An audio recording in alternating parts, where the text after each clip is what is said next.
Welcome प्यारे बच्चों। तो आज हम इस वीडियो में सुमित्रा नंदन पंत जी के जीवन परिचय को बहुत ही आसान भाषा में समझेंगे। और इस वीडियो को देखने के बाद आप लोग अपने मन में ये सोचना कि आपको कितना याद हुआ है। तो मैं आपको विश्वास दिलाता हूं कि इस वीडियो को देखने के बाद आपको दोबारा इस वीडियो को देखने की जरूरत नहीं पड़ेगी। तो चलिए शुरू करते हैं। सबसे पहले सुमित्रा नंदन पंत जी का जन्म सन 1900 ठीक है, ये आपने याद रखना है, बहुत इजी है। सुमित्रा नंदन पंत जी का जन्म सन 1900 में कहां हुआ था? कौसानी गांव। और ये कौसानी गांव किस डिस्ट्रिक्ट में पड़ता है? अल्मोड़ा डिस्ट्रिक्ट में। और अल्मोड़ा डिस्ट्रिक्ट कौन से स्टेट में? उत्तराखंड। ठीक है, तो सुमित्रा नंदन पंत जी का जन्म 1900 ईस्वी में, ईयर 1900, और कहां हुआ था? कौसानी गांव। और ये गांव पड़ता है अल्मोड़ा डिस्ट्रिक्ट में, और अल्मोड़ा डिस्ट्रिक्ट पड़ता है उत्तराखंड में। तो आपने याद रखना है 1900, कौसानी गांव, अल्मोड़ा डिस्ट्रिक्ट, उत्तराखंड। उसके बाद इनके पिता का नाम क्या था? इनके पिता का नाम गंगादत्त पंत था। ठीक है, इनके पिताजी का नाम पंडित गंगादत्त पंत था और माता का नाम सरस्वती देवी था। ठीक है, पिताजी का नाम गंगादत्त पंत और माता जी का नाम सरस्वती देवी था।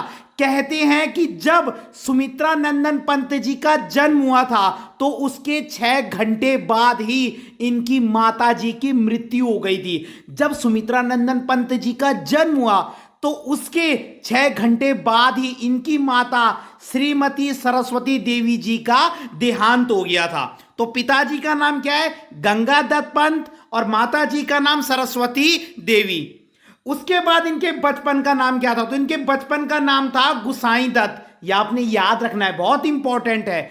सुमित्रा नंदन पंत जी के बचपन का नाम गुसाई दत्त था। ठीक है, और इन्होंने कब से कविता लिखना प्रारंभ किया? जब ये 7 साल के थे और 4th क्लास में पढ़ते थे, 4th कक्षा में। जब ये 7 साल के थे तब से इन्होंने पोएट्री करना शुरू कर दिया था, और उस समय ये 4th क्लास में थे। इनके क्या क्या उपनाम है? तो इनको जो है छायावाद का विष्णु कहा जाता है। तो आप विष्णुवद याद रखिए। आपने विष्णु सुना, ये विष्णु भगवान जी, तो याद हो सकता है। और दूसरा प्रकृति का सुकुमार कवि। अब आप बोलोगे सर प्रकृति का क्यों? तो उत्तराखंड किस लिए जाना जाता है? उत्तराखंड अपने नेचर के लिए, प्रकृति के लिए बहुत फेमस है। तो इनके उपनाम थे, तो आपने विष्णुवद याद रखना है, छायावाद का विष्णु, और दूसरा प्रकृति का सुकुमार कवि, क्योंकि इन्होंने अपनी रचनाओं में प्रकृति का, नेचर का बहुत ही सुंदर वर्णन किया है। उसके बाद इनकी मृत्यु हुई थी सन 1977, यानी कि ये 77 साल जिए, 77, क्योंकि 1900 में तो इनका जन्म हुआ था 1900 में। ठीक है, और मृत्यु 1977, तो 77 ईयर जिए। इनकी फेमस रचनाएं कौन सी थी? लोकायतन, चितंबरा, युगवाणी, पल्लव, वीणा और कला और बूढ़ा जाम। ये इनकी फेमस रचनाएं, बहुत सारी रचनाएं, लेकिन ये जो है मोस्टली मतलब क्या है, ज्यादा पूछी जाती हैं। लोकायतन, चितंबरा, युगवाणी, पल्लव, वीणा और कला और बूढ़ा चांद। और इनको क्या क्या पुरस्कार मिले? तो ये मेन पुरस्कार है जो फेमस है, ज्ञानपीठ, साहित्य अकादमी और पद्म भूषण। ज्ञानपीठ, साहित्य अकादमी पुरस्कार और पद्म भूषण, तो ये सब क्या है, इनको पुरस्कार भी मिले। तो अब आप मन में सोचिएगा। ठीक है, तो अगर आपको वीडियो पसंद आई हो तो लाइक कीजिएगा, कमेंट कीजिएगा और अपने चैनल को सब्सक्राइब जरूर कीजिएगा। धन्यवाद।